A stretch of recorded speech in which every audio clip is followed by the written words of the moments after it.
Swastiastu. Selamat pagi anak-anak, bagaimana kabarnya hari ini?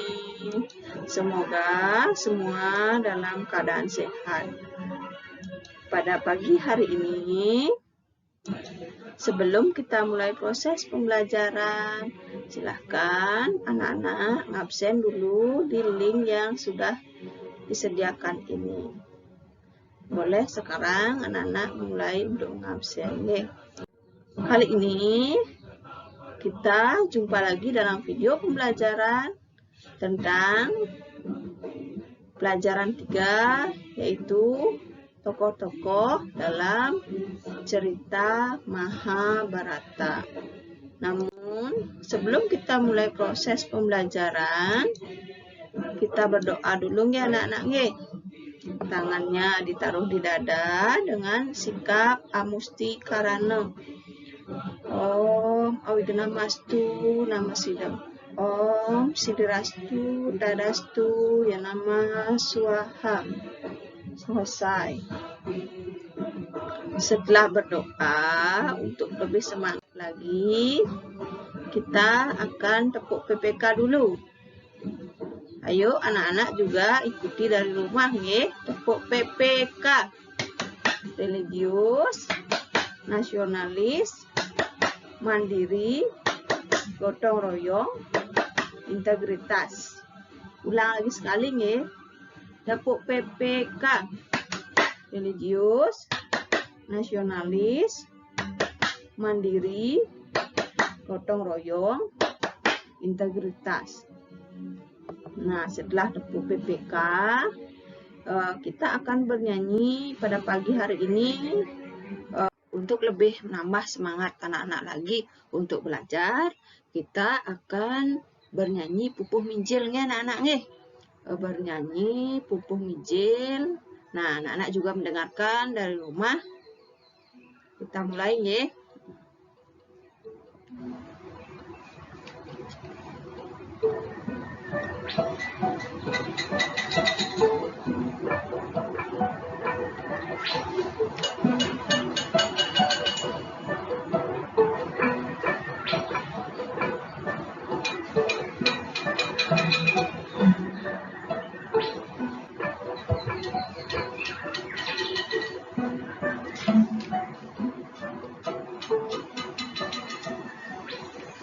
Dadong daung ngalah siap putih sumber mata lehku minap ada 15 taluh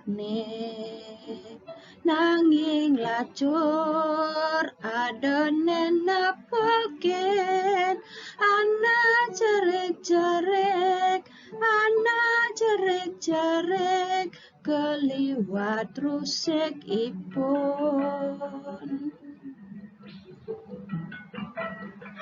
Jadi sekali nih.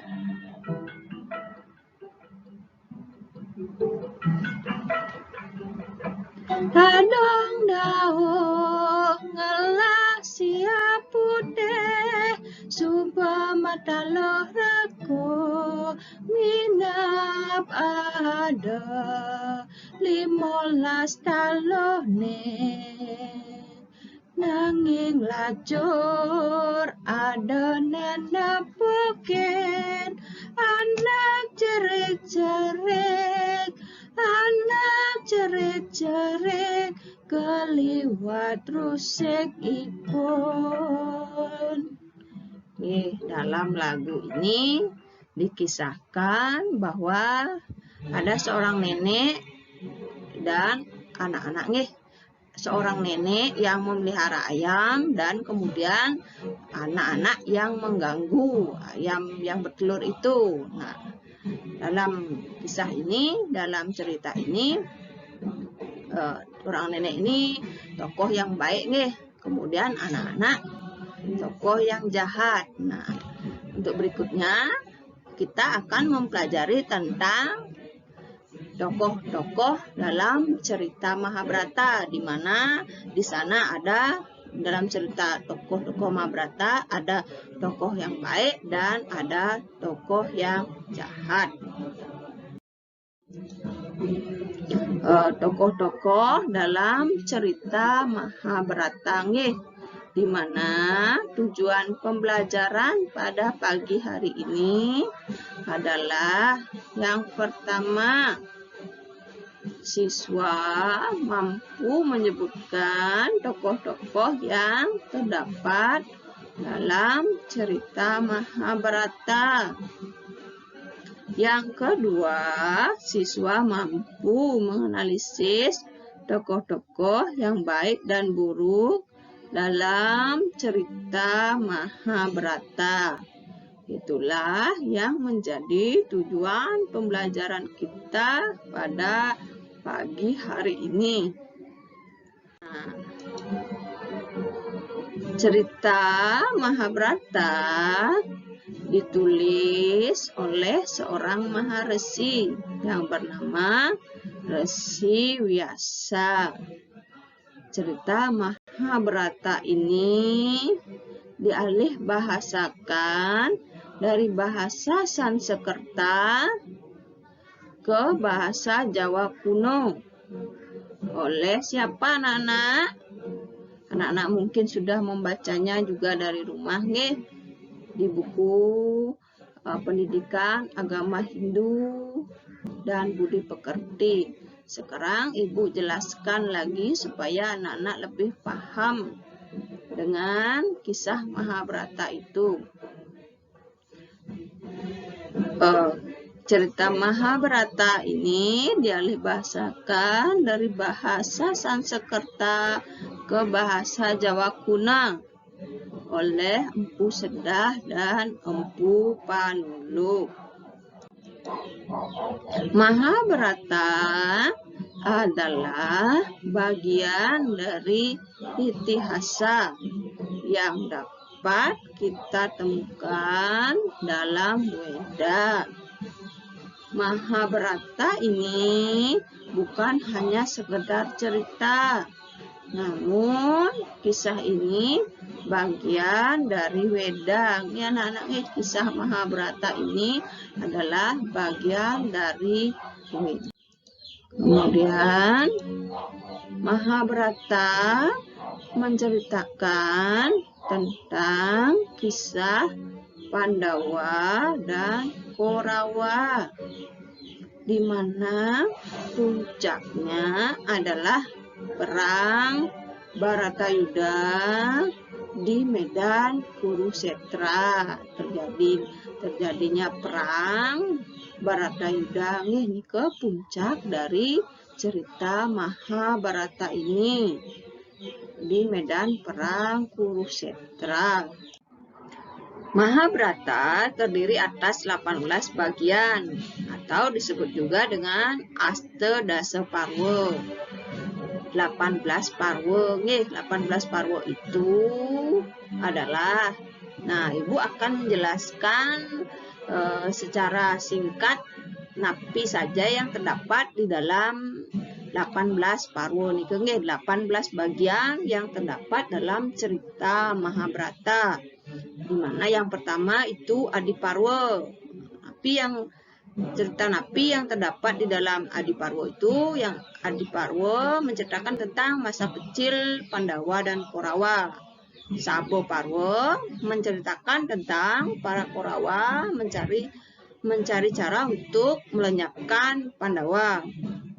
Kemudian Vana Parwa, para Pandawa dan Drupadi di tengah hutan, yang diceritakan dalam Vana Parwa. Kemudian Virata Parwa menceritakan tentang penyamaran para Pandawa dan Drupadi di tengah hutan, yang terdapat dalam Virata Parwa. Kemudian dalam Yoga Parwa menceritakan tentang Duryodhana yang tidak mau mengembalikan kerajaan kepada para Pandawa. Sekilas tentang cerita dari Udyaka Parwa. Kemudian Bhisma Parwa menceritakan tentang diangkatnya Bhisma sebagai panglima perang Korawa. Drona Parwa menceritakan tentang diangkatnya Drona sebagai panglima perang Korawa menggantikan Bhisma. Kemudian Karna Parwa menceritakan tentang kematian karena di medan perang yang dibunuh oleh Arjuna. Kemudian Salya Parwa menceritakan tentang kematian Duryodhana yang dibunuh oleh Bima. Sauptika Parwa menceritakan tentang Aswatthama, Kripa, dan Kritawarma yang melakukan serangan di malam hari kepada pasukan Pandawa. Ke baru 10 parwo nih, mungkin ibu lanjut ke parwo berikutnya, yaitu Stri Parwo. Stri Parwo menceritakan tentang Dasarata dan Gandhari yang sedih karena para Kurawa telah mati. Nah, jadi anak-anaknya telah meninggal nih. Nah, kemudian Santi Parwo menceritakan tentang berkumpulnya Dasarata dan Gandhari, Pandawa dan Krishna di Kurukshetra. Kemudian Anusasana Parwo menceritakan tentang Yudhistira yang menyerahkan diri sepenuhnya kepada Bhisma untuk menerima ajaran. Kemudian Aswamedika Parwa menceritakan tentang kelahiran Parikesit yang sebelumnya mati karena panah Aswatthama, kemudian dihidupkan kembali oleh Krishna. Kemudian Asramawasika Parwa menceritakan tentang Raja Dasarata, Gandhari, Kunti, Widura, dan Sanjaya yang menyerahkan kerajaan kepada Yudhistira. Dan berikutnya Masala Parwa menceritakan tentang hancurnya kerajaan Dwaraka. Berikutnya Mahaprastanika Parwa menceritakan perjalanan Pandawa dan Drupadi ke puncak gunung Himalaya. Yang terakhir adalah Swarga Rohana Parwa menceritakan tentang Yudhistira yang mencapai puncak gunung Himalaya dan dijemput mencapai surga oleh Dewa Indra. Nah, inilah sekilas tentang yang terdapat cerita tentang yang terdapat di dalam Astadasa Parwo. Nah, untuk berikutnya kita akan pelajari tentang tokoh-tokoh dalam cerita Mahabharata itu. Ibu akan menjelaskan tokoh-tokoh yang ada dalam cerita Mahabharata itu satu per satu. Kita mulai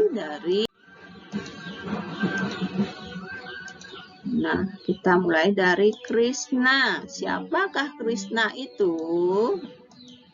Krishna adalah perwujudan Dewa Wisnu yang turun ke dunia untuk menyelamatkan Dharma dari adharma. Nah, Krishna ini perwujudan dari Dewa Wisnu yang tujuannya untuk menyelamatkan Dharma melawan adharma. Kemudian ada Bhisma. Siapakah Bhisma ini? Bhisma nama lainnya adalah Dewa Brata. Bhisma terkenal dengan sumpahnya untuk tidak menikah dan setia pada negara. Bhisma juga merupakan kakek dari Pandawa dan Korawa. Ke Bhisma, makin kita akan masuk ke Widura. Widura, siapakah Widura itu? Widura adalah adik tiri dari Pandu dan Dasarata. Pandu adalah ayah dari Pandawa dan Dasarata adalah ayah dari Korawa. Kemudian tokoh berikutnya adalah Kunti, Dewi Kunti. Dewi Kunti adalah istri Pandu. Pandu ibu dari Pandawa. Pandu itu adalah ayahnya dari para Pandawa.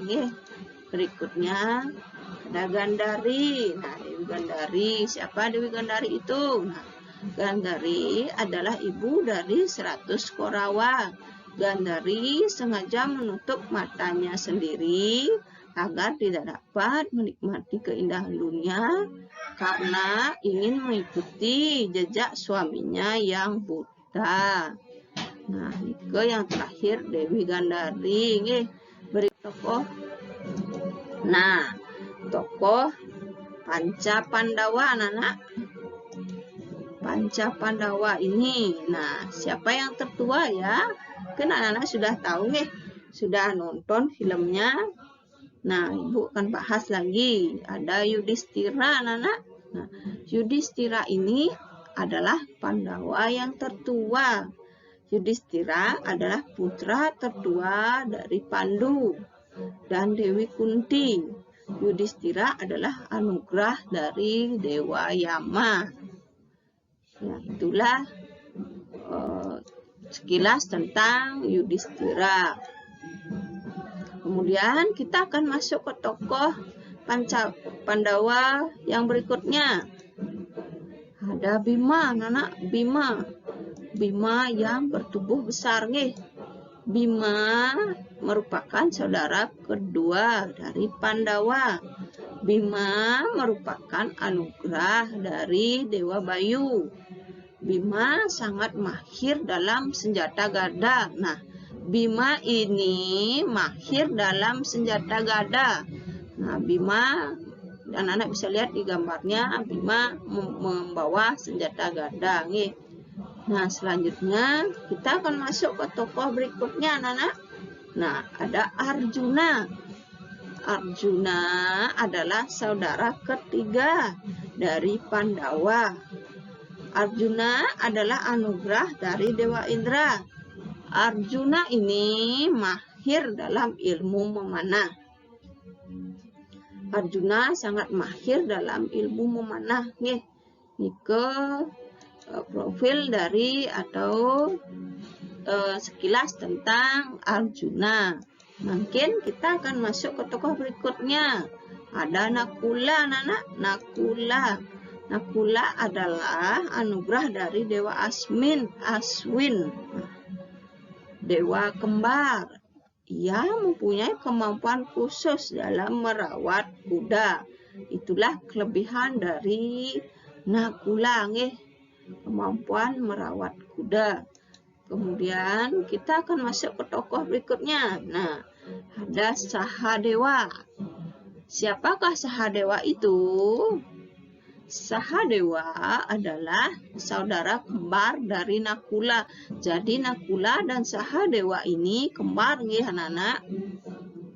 Nakula pintar dalam ilmu perbintangan atau astronomi. Nah, Nakula mempunyai kelebihan. Dia pintar dalam ilmu perbintangan atau disebut juga dengan ilmu astronomi. Nah, itulah sekilas tentang tokoh-tokoh Panca Pandawa dalam cerita Mahabharata. Nah, kita akan lanjut. Nah, anak-anak, berikutnya adalah Drupadi. Drupadi itu adalah istri dari Pandawa. Drupadi niki sangatlah cantik. Nah, berikutnya Karna. Tokoh Karna, siapakah Karna ini, anak-anak? Karna adalah putra Kunti dan Dewa Surya. Dewa Surya disebut juga dengan Dewa Matahari. Karna adalah saudara tertua dari para Pandawa. Namun Dewi Kunti membuangnya ke sungai Gangga karena ini lahir sebelum Dewi Kunti menikahi Raja Pandu. Itulah sekilas tentang Karna.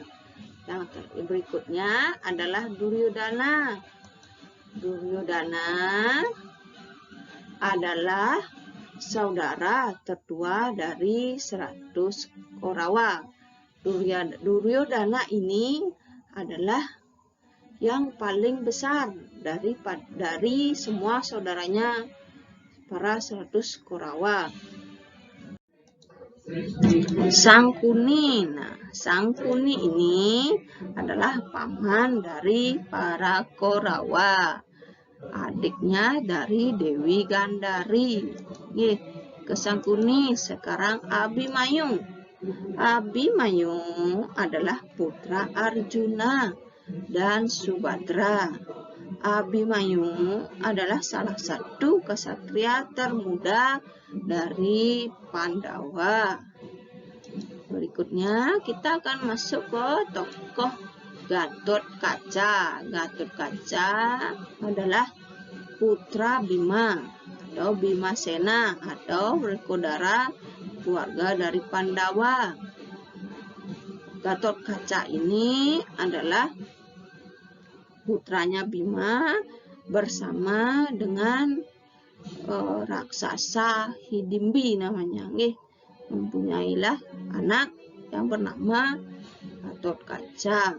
Lah kita pelajari profil dari masing-masing tokoh dalam cerita Mahabharata. Sekarang kita akan pelajari tentang tokoh-tokoh baik dalam cerita Mahabharata. Nah, tokoh-tokoh baiknya siapa saja? Ada Yudhistira, Nana. Yudhistira adalah tokoh yang memiliki sifat atau karakter yang bijaksana, jujur dan baik hati. Yudhistira ini selalu menjadi panutan dari saudara-saudaranya, kelima saudaranya dari Panca Pandawa itu. Kemudian ada Bima.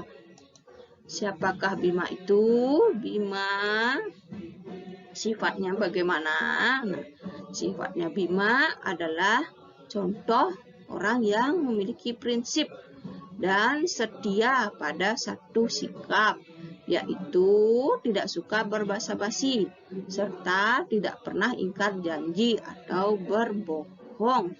Bima ini sifatnya sangat baik, tidak suka berbohong.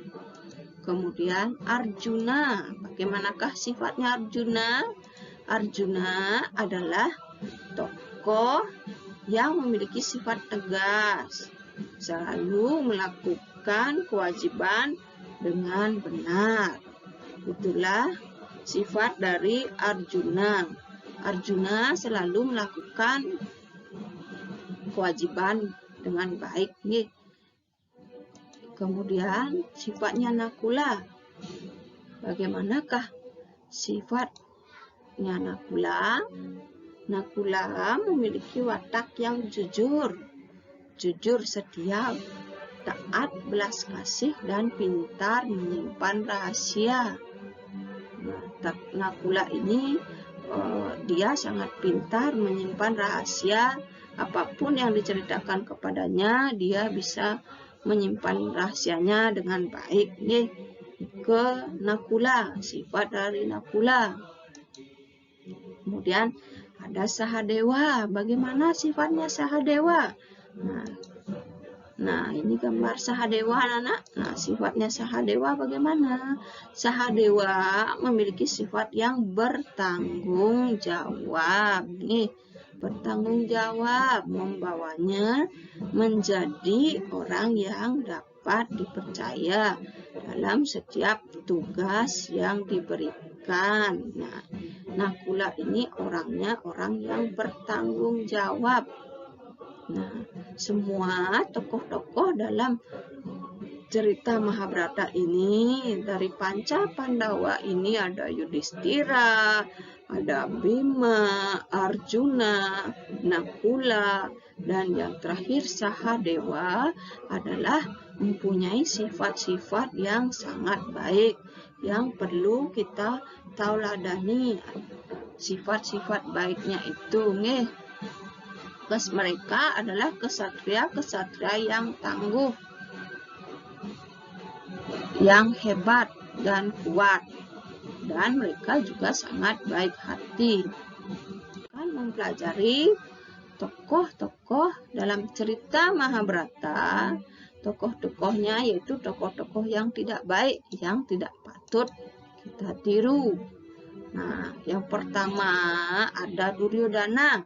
Duryodhana digambarkan sangat licik dan kejam. Ia mudah terpengaruh hasutan karena tidak berpikir panjang. Duryodhana ini gampang dihasut terutama oleh pamannya. Dia selalu mendengarkan apa kata pamannya. Nah, siapakah pamannya itu? Pamannya adalah Sangkuni, anak-anak. Sangkuni ini sifatnya sangat jahat, terkenal sangat licik. Sangkuni selalu menghasut para Korawa agar memusuhi Pandawa. Nah, itulah sifatnya Sangkuni. Duryodhana selalu kena hasutan dari Sangkuni, makanya dia selalu tidak suka atau marah dengan para Pandawa karena keras dihasut dan menerima hasutan dari pamannya. Itulah sifatnya Sangkuni dan Duryodhana. Kemudian Dusasana. Dusasana ini memiliki sifat sombong, suka bertindak sewenang-wenang, senang menghina orang lain. Itulah sifat dari Dusasana.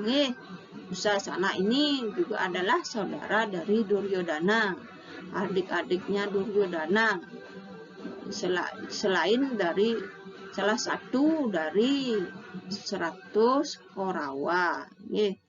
Niki adalah tokoh-tokoh yang tidak baik atau yang tidak wajib kita ikuti dalam cerita Mahabharata. Nah, sekarang kita akan pelajari tokoh-tokoh baik dalam cerita Mahabharata dapat dijadikan panutan dalam menjalani hidup. Nilai-nilai budi pekerti yang luhur dapat membentuk karakter manusia yang menjunjung tinggi kebenaran sesuai dengan ajaran agama. Berarti tokoh-tokoh dalam cerita Mahabharata ini, terutama tokoh-tokoh baiknya, perlu kita tauladani, terutama untuk pemimpin-pemimpin kita. Setidaknya mereka harus tahu bagaimana kisah dalam cerita Mahabharata niki. Nah, mungkin sekian penjelasan dari Ibu. Anak-anak ada pertanyaan ya? Kalau ada pertanyaan, silahkan anak-anak tulis pertanyaannya di kolom chat di WA group. Nanti Ibu akan jawab. Nah, sekarang tiba pada kesimpulan yang terakhirnya anak-anak. Kesimpulan pada pagi hari ini, yang pertama yaitu Mahabharata merupakan bagian dari itihasa. Yang kedua, secara umum Mahabharata menceritakan perselisihan antara Pandawa dengan Korawa yang puncaknya adalah perang Bharatayuddha, perang besar nih. Yang ketiga, Pandawa merupakan 5 bersaudara, yaitu yang terdiri dari siapa, anak-anak? Nah, tadi sudah Ibu jelaskan kan satu persatu nih. Yang pertama ada Yudhistira, yang kedua ada Bima, yang ketiga ada Arjuna, yang keempat Nakula, yang terakhir adalah Sahadewa. Kelima bersaudara ini memiliki sifat yang baik yang perlu kita teladani.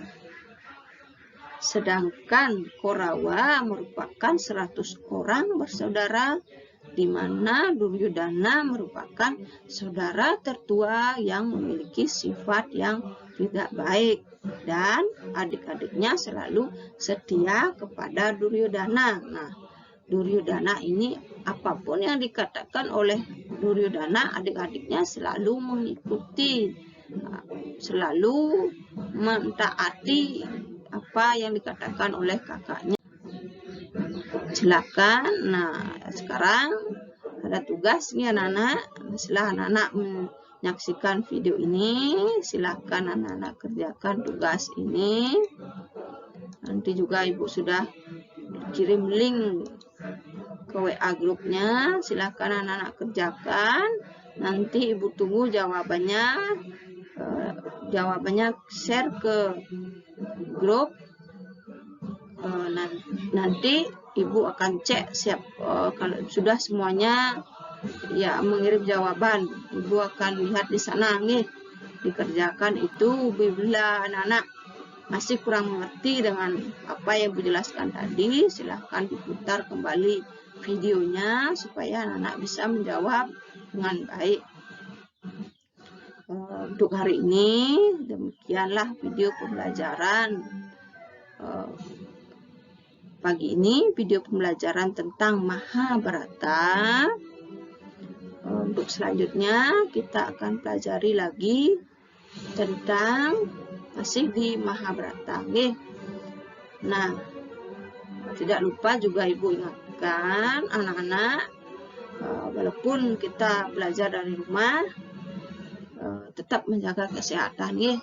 Ikuti protokol kesehatan. Apa itu protokol kesehatan, anak-anak? Mungkin anak-anak juga sudah tahu.